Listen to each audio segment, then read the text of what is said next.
So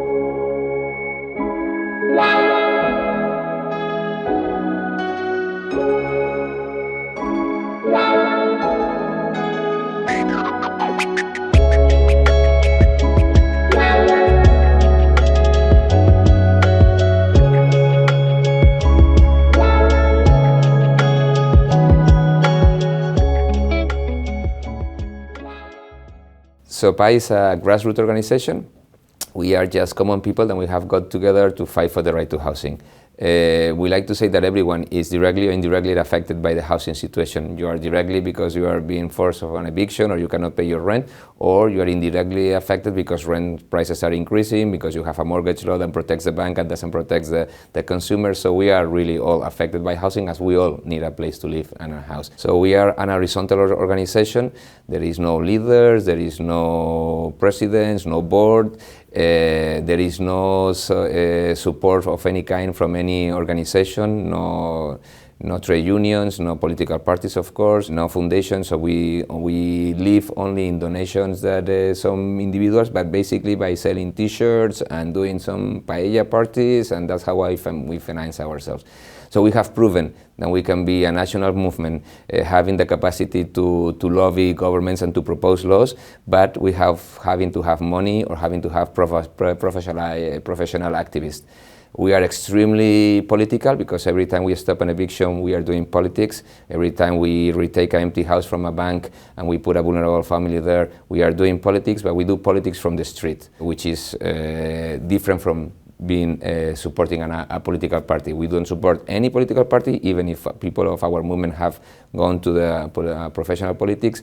We don't care where you are. What we care is what laws are you going to pass. So that's why we are also a part of this. The last part is that we do collective advice. That means that when you come to PA, you will not find a person that will tell you what you need to do or will take your case and will be acting like a social service or a lawyer. You will be among others that have been in the same situation that you have been before, that will tell you how they were feeling the first time they arrived to the movement, and that now they have become experts, because this is not that difficult as long as you have access to the information, and that's already a big step for you to start empowering. And we have people that arrive for the first time to the assembly very shy, feeling guilty because society have told them that if they could not pay their mortgage or they could not pay their rent, that's their fault, because all the rest, theoretically, we are doing it. Well, at PA we tell them, no, look, there has been we have bailout banks. There is this law that is protecting them and is not protecting you. The housing law was 5-year contracts and now it's only 3. Well, this is why, because the prices are rising because of this. Then people start to understand that they are not the ones to be blamed, and there is somebody else, and that's when they start joining the fight. In addition to just fighting for their case, they also start fighting for changing structurally.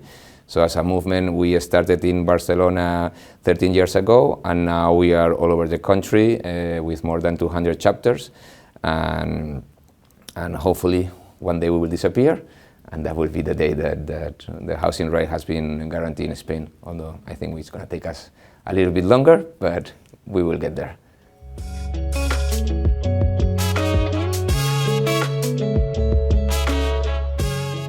Well, yeah, women are always more affected by any social injustice than men. Obviously, this is a patriarchy, and we make sure that the ones that suffer more any kind of situation are the women. This is the same also in things in housing. There's a lot of single mothers that are having housing problems.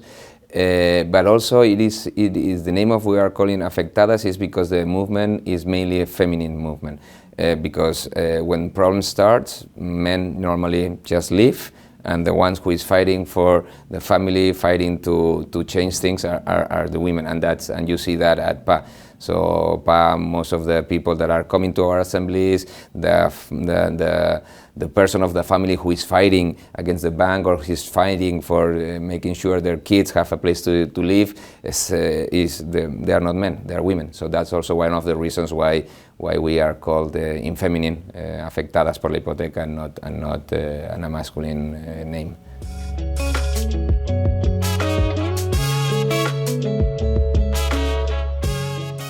So the challenges that we are facing pretty much all around the world is this fight between a basic need and a basic human right, and a part of the market which wants to speculate as much as possible with housing. The COVID and the measures that the government took has decreased a little bit the evictions, but what is clearly is that we see now the foreclosure process have started, have increased from previous years. So we are sure we are going to see a major eviction tsunami once the government measures are lifted.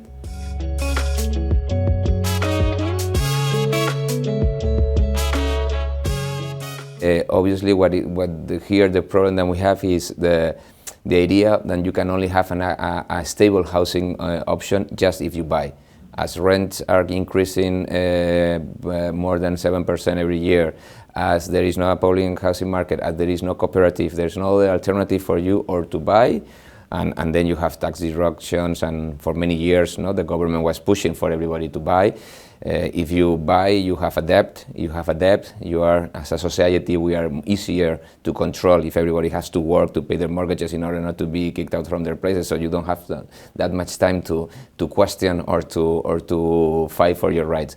So obviously that's one of the challenges that we face in Spain, that being able to have other housing alternative other than housing, than home ownerships, and especially at the same time when the prices of the rental market are increasing. So now we are pushing for a rent control, which is funny because for the financial system, they don't want to regulate, or they want to regulate in their favor. It's not that, you cannot regulate this market, the free market. Yeah, well, as long as the regulation that is in place right now is in my favor, because obviously when you have a tax reduction because you are buying entire buildings in Spain and the government gives you a tax break, that regulation you don't mind. That's fine with you don't have any problem.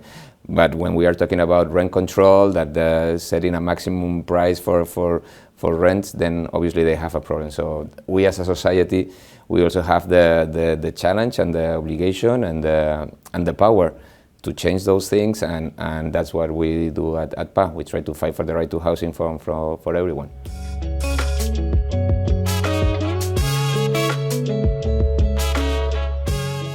When we started, we came from experiences of squatting movements and other housing movements, but the housing movement in itself wasn't that strong. 13 years after, we still mobilize, but we are not any longer the only ones. So in the past years, there has been many small local organizations, neighborhoods organizations that are organized, and right now Barcelona and other parts of Spain are extremely mobilized for protecting housing rights. That means that we have suffered so much. We have seen all vulture funds coming to Spain. We have seen how banks were bailed out with more than 65,000 million euros. So the same money that the European Union is going to give us for the recovery of the pandemic, that's the same amount of money that we gave the banks in 2008. And we did not ask anything in exchange for that. We also have all the mortgage crisis. We have thousands of people that are squatting in empty houses from banks. We have banks with empty houses, and we have people without homes. So this is just such a crazy situation that what has happened is that obviously has generated a mobilization.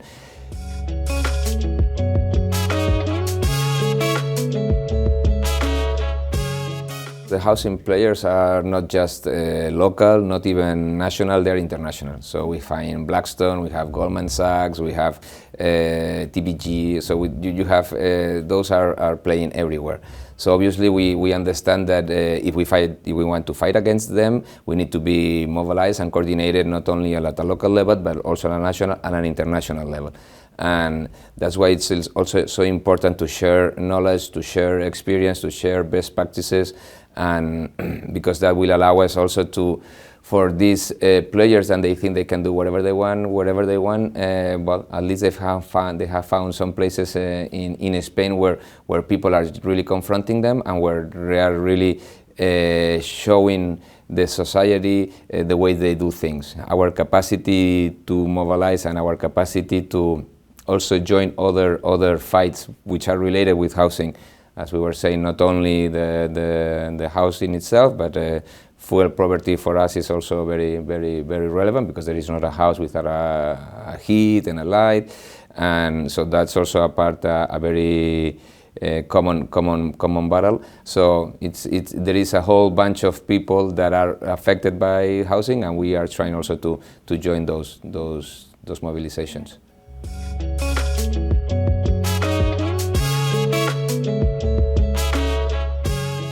All three entities, local, state, and national organizations, they have a responsibility, and the three of them have to act together, or at least each one of them in its own competences. So the city council, of course, has many, because those are the ones responding to the emergency, those are the ones that have to reallocate the family, those are the ones that should be stopping the eviction. But it is true that there is a national law, which there is a national renting law that needs to be changed, but there is also true that there is a state law who is the one that needs to provide with this public housing. So all of them have a piece of responsibility, and I think we should be focusing in each one of them for its particular capacities. So we need to know which one of which is the range of responsibilities of each one of the institutions, and account them responsible for each one of their own responsibilities, but not trying to focus only in one, because housing is a very transversal situation, and there's many laws that are attacking housing.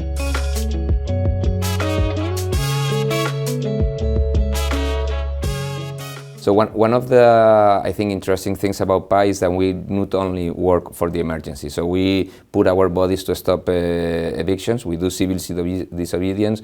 We retake empty houses from banks, because we consider banks that have been bailed out with public money. They have empty houses. Those are public houses. The government should have asked for something in return for that bailout. It has happened in Holland, in many other countries. If I put money in your bank, that at least, or I am a part of ownership, no, I take part of your bank, or you will return me the money, or you give me some assets.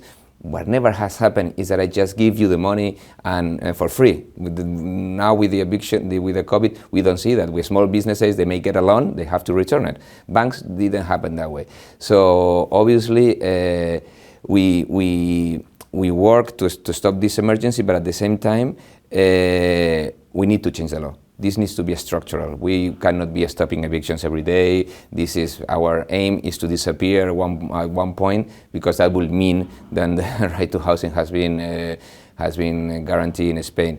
So yes, we work with local authorities, because we know the type of laws they can approve. So we are proposing laws to them, and we lobby with the political parties, and we do the same at the state level and at a national level. Politicians are always behind us. They are not the ones who are gonna be leading. We, the people, the street. If we are organized, we are the ones that we lead. If we lead and we tell them that's what we need, that's what we want, and we then start realizing, oh, that means votes. So if I'm not paying attention to these people is going to really complain, and it's going to make my life difficult. That's when they will be starting to consider passing new legislation. So we are just people that have organized ourselves, but even that, we were capable of writing a law. So it's not that difficult. You just need to put yourself on it. And of course, it's not easy, but there are some success cases around there that can show you the way, or at least work as an inspiration, and that's also why we are trying. We have launched a book about what we do and how we do things. Then we hope that will help and will inspire others to do the same.